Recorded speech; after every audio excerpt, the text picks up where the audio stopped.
Alright, so how y'all doing, boys? Hope you're doing well now. In today's video, going to be finally going over the stages 16, 17, and 18 for Tower of Trials. Now, I know I'm a little late to this. I've figured out what all the gimmicks are. Well, the gimmicks have been well known for quite a while now, but I will of course be going over those in this video and pretty much all of the best teams for it. Now, floors 16 and 17, most people will have all of the characters built out. They're pretty, common characters to whatnot to have, built in your box, but the floor 18 is where it could get a little bit difficult. Now, definitely some of these stages here are a little make or break with the teams, which is a little unfortunate, but I feel like at this point in the game, most of you should be able to finish these 3 stages here. But let's jump into floor 16, and the rewards, not too bad. The 20 Super Awakening coins are always nice. I mean, it's not that common to have, your whole box Super Awakening 6, so they're always nice. And the Monster Card Pack too, definitely could have been subbed out for different packs. The Blue Hero packs are really, really nice, but I mean, looking at the rates here, I still don't have the Fairy Captain or the Cloximus, so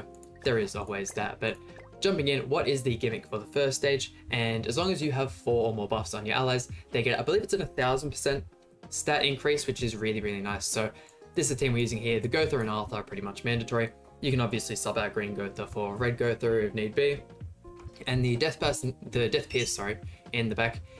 Other units can be used, but here's the best damage support, so best off using him, and we are using the King just for the damage. He has the 2 AoE cards, obviously very necessary. We are versing 3 enemies, so that's always nice, but only thing about this is we are going to pretty much have to just repetitively restart until we get that double rank up, or the double Arthur card, which is, there we go, got it right off the bat. Yeah, I haven't actually gone ahead and done any of these stages. All of the first impressions are right here, so I mean, we're still not taking a crazy amount of damage right on this first turn. But now, I mean, I could imagine we are going to finish this in around 1 turn, but we'll just have to wait and see. But yeah, the King here can obviously be subbed out for trade and melee. You could probably even use single target units. If you like, you could use Margaret. I know she has like a single target ultimate, but I doubt it'll be lasting to the point where you actually get to do that. And almost had that completely stuffed up. In fact, we had auto 1, 2, and 3. We'll throw out the Arthur buff there. I mean, Red Arthur is such a good unit, and with the fact that the first set of Holy Relics are infinitely farmable, I mean, especially for PvP, him alongside Sigurd is one of the funnest teams in the game at the moment, so definitely would recommend giving that a try. But that's it. Unfortunately, no extra King cards, which is alright. Didn't expect like a crazy amount of them. The card RNG, I mean, this is only my 2nd attempt in actually doing this, so not too bad. I mean, sometimes when resetting for certain card draws, I remember there was this one quite a while ago where you had to, I think it was one of the OG Tower of Trials, but you pretty much needed to get the level 3 Esterosa stance turn 1, otherwise you couldn't do it. And I just remember struggling up for so long. But as you can see here, nice 4 mil attack stat from King. I mean, easy money. Absolutely destroying Gerhid there, but does she, I think she might have had a revive there, but there we go. We take her out. Damn, look at the single target damage from Arthur. Man's a beast, but yeah, no. First one, not too bad. You can substitute a whole bunch of units out, so fairly easy when it comes to that one. But on this second one here, the Elaine boss fight, look at the rewards. Hammers are always nice. I don't think it's ever going to get to the point where hammers aren't valuable. I'm at the point now where most of my grind is just increasing my box CC and whatnot, so obviously just building gear for every single character in the game. You're never going to have every character have just 15% gear throughout every piece, but jumping into this one here, we are going to be using pretty much as long as you have 2 stances up at all times, you get once again, just a massive stat increase. So I'm going to quickly make up a team and we'll be right back. So this is what we're going to be using here. Repeating the Death Pierce in the back, just because I don't really feel like we're going to need more HP. If we do, I mean, we can of course swap out the attack food for HP food, but these are pretty much all units with counters on them. I would probably say that the Terry is the best just because, pretty much whoever gets hit, he will be countering once again. Esterosa, I feel like you could probably swap out for the Green Sire, but let's jump right into this. This one is going to be just a tad bit tankier than the last one. I mean, that last battle was just, 2 cards and it was pretty much done for. Also, I just find it weird that when they've got the transparency in it, sometimes their eyes look just a little bit funny, but I think I might actually go ahead and start off with do we start off with the triple stance? Why not? We'll start off with the triple stance.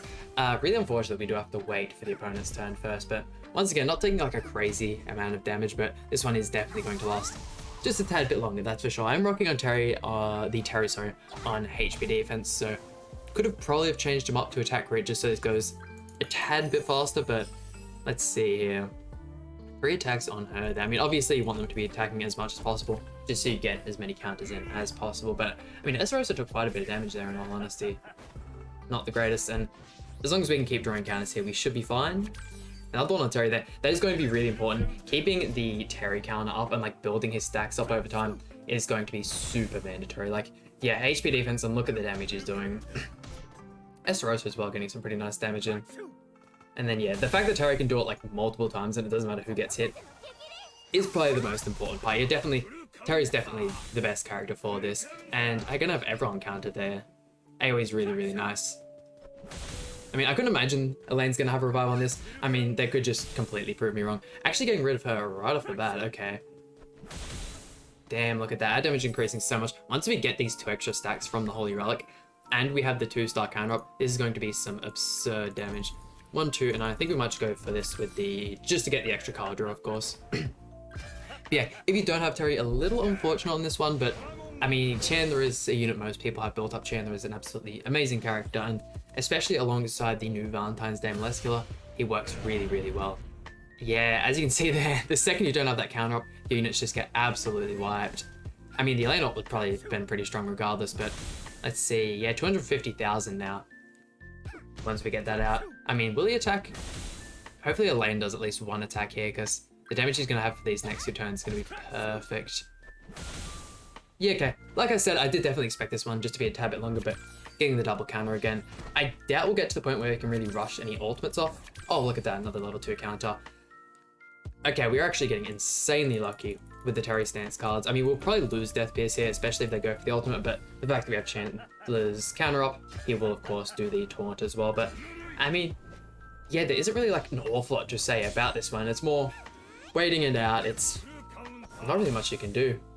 Seeing all the counter damage is really nice. I know a lot of people, 1 million attack stat from Terry there. That just goes to show, like, don't get me wrong, the Holy Relics aren't like the greatest improvement in the rope world, and I do definitely think the games have done like systems better than that for like, you know, helping out all the characters, but that was some just crazy damage from them there. That's absurd, but 20 hammers once again, always really nice.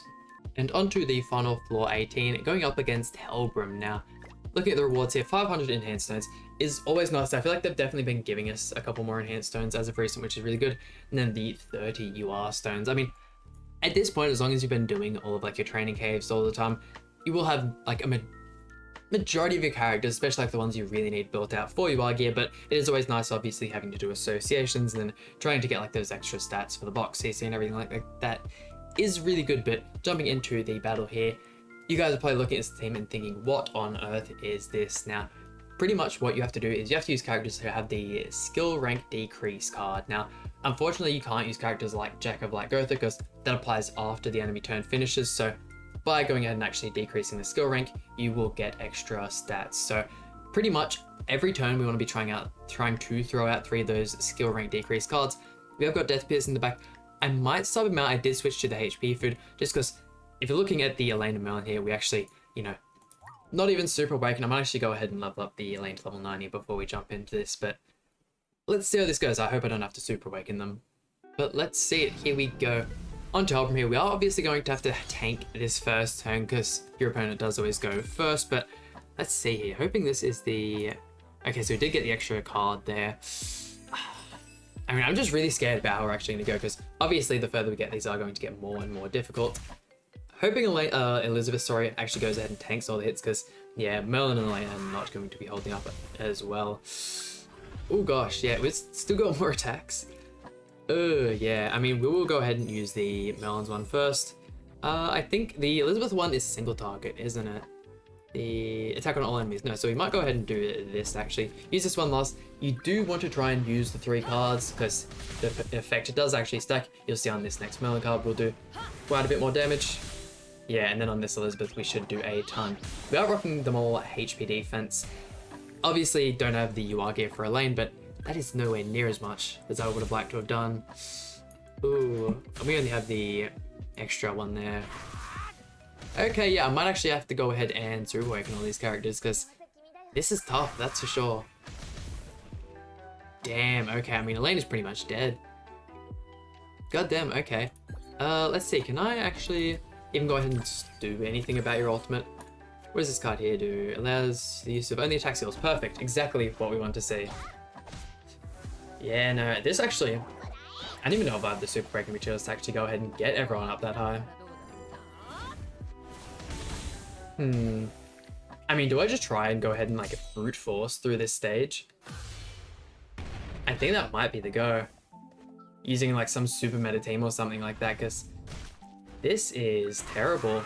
Helbram pretty much, well, Helbram is at full health and no one else has taken like a crazy amount of damage.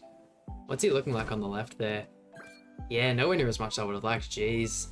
Switch things up just a tiny bit here. We did go ahead and actually super awaken the Elaine just a tiny bit. I'm also putting the Tarmiel stance just to help her tank, sorry, that little bit more, but got King in the middle. I'm not too sure how this is going to work because honestly, we were so far off it in that first attempt that like, this is scary, that's for sure. And just not being able to like go first is just another huge thing in like actually deciding how well this match is going to go. But let's see how well King tanks. Let's see how effective his shield actually ends up being. And if we could rush an ultimate for him as well, that would be great. But hoping we can actually get to that point because man, you just take so much damage. Like the fact that you just have to take that much turn one and like you can't really do anything about it is really bad. But let's see, we'll go ahead and use both of the skill rates, the skill rank decreases, and we will chuck the King card out afterwards. And hopefully that actually ends up increasing King as well here. There we go, 64,000 there.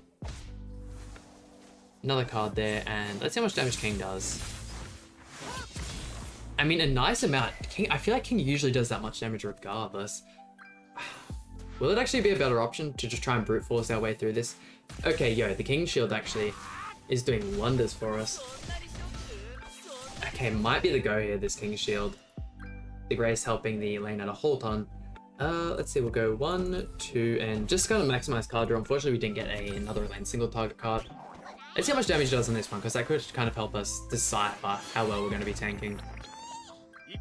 I was really hoping we'd be able to get that debuff out as well. Okay, yeah, it looks like King just does that much damage regardless. It's mainly just helping us tank these actual effects, but there we go, get an extra 2 on Elizabeth.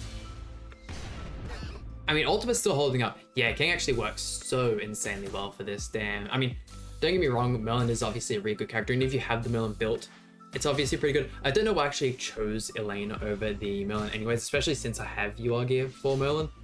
Let's see, let's go. Got 2 ultimates this turn. I think we're better off going like this and actually getting the King ultimate. I really would have liked to have used this card in here. Got the extra card draw, but that's alright, it is what it is.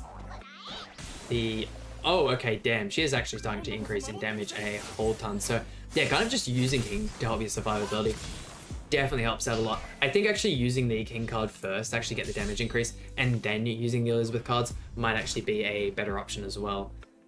Oh, little scary that we don't actually have any cards for Elizabeth. See how much damage King's gonna take. But yeah, I mean, using King, I mean, I suppose if you do only have like one of the characters, but you could probably do like a King Margaret and like a skill rank decrease character, just once again to kind of like cleanse. The debuffs are super annoying. Let's see, let's go 1, 2, and 3. I don't think we're gonna be losing the Grey debuff anytime soon, so we won't be able to use our ultimates. Yeah, King just doesn't do enough damage, but at this point, like, we've survived so many turns, Elizabeth has built up so much, like, this should be a fairly easy clear. Actually starting to kill people as well. I hope the Helbram doesn't have a revive, but I feel like regardless, we should still be fine. Actually finally getting in the Elaine rank decrease as well. The fact they're going for King as well, really good. I mean, hey, we actually managed to get through it. I was starting to get a little bit scared there on that first attempt. This actually isn't the rank decrease. No, it isn't. Oh, well, we'll go 1, 2, and I suppose I'll just chuck this out since we can't debuff them. But yeah, after that first attempt, I was starting to look a little scared because, I mean, that just went so goddamn poorly. But as long as you use 2 of them, we should see just a ton of damage from Elizabeth there. Yeah, look at that. Yeah, no. Pretty easy win. I feel like all of these stages were fairly, like, I've definitely seen hard ones in the past. The one where you had to use like only SR characters obviously was really difficult. 1, 2, and oh, hold on, we might go 1, 2, and I'll use your ultimate instead. Can we actually get the kill? I feel like this will do more damage, and then if we still need to like go through like a revived health bar or something, we use the Elaine card instead. But yeah, the one where you have to use the SR cards is really hard. There's another one where the damage you do gets reflected that was really hard. You pretty much have to have the Red Miller skill built up and like a really strong AoE unit. Obviously we have King now, but back in the day you'll kind of start using the Lost Fan and Sariel, but 30 Wellstones there is really nice, and really hope you guys enjoyed this video. Hope it helped out, and please hit the like button and subscribe. Really means a lot to me, and I'll see you guis for some more Grand Cross content.